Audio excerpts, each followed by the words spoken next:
Hello everyone, welcome to another mini vlog and today is the third day of my deep cleaning जो series आ रहा है।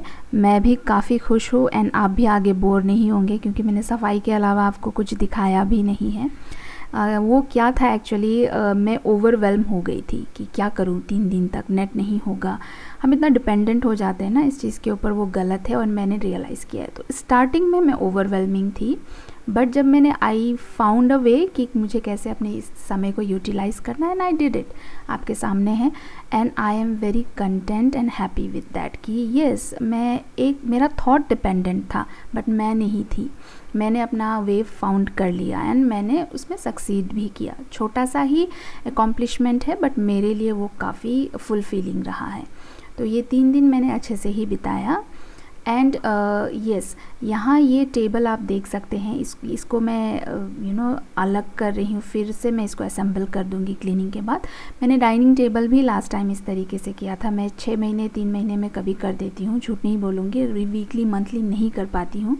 हम mopping cleaning तो करते हैं बट इस तरह से अलग करके पार्ट्स को साफ़ करना, धोना मेरा मतलब, तो वो हम कभी ही करते हैं। तो मैंने चेयर्स को भी इस तरह से धोकर बाहर सुखा दिया था। उसके बाद बचा था पर्दों के बाद, पर्दे तो मैंने डाल ही दिए थे। पर्दों के बाद था मेरा कारपेट एंड डोरमेट्स का सेशन। तो जितने भी रूम के मेरे कारपेट एंड डोरमेट थे मैंने उनको अच्छे से धोया। मैं वॉश में नहीं डालती हूँ क्योंकि वहाँ मुझे थोड़ा अजीब भी लगता है, क्योंकि मैं पहनने वाले कपड़े धोती हूँ तो मैं प्रेफर नहीं करती। लोग शूज़ भी धोते, मैं वो भी प्रेफर नहीं करती, मैं हाथ से ही धोती हूँ।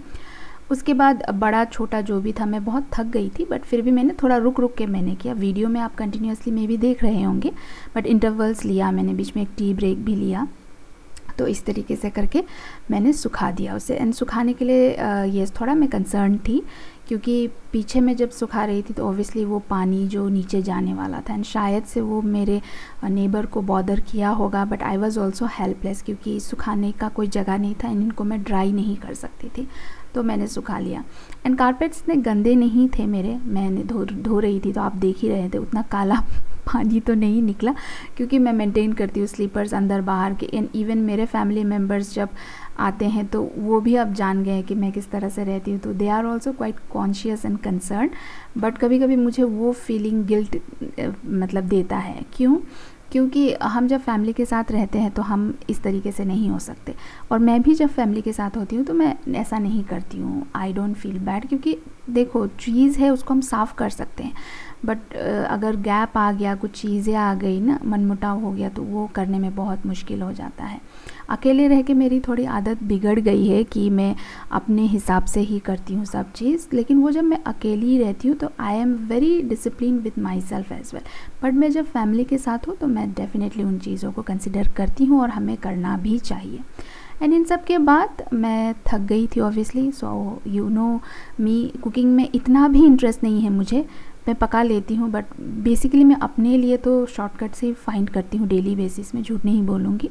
तो यहाँ भी मैं दाल में, आज मूली के साग कुछ बचे थे मेरे फ्रिज में, उसको ही मैंने डाल के तड़का लगा दिया।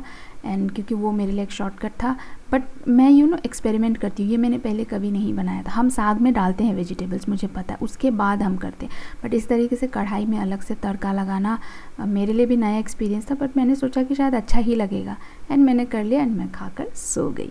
सो till I bring my next video, stay tuned, bye bye.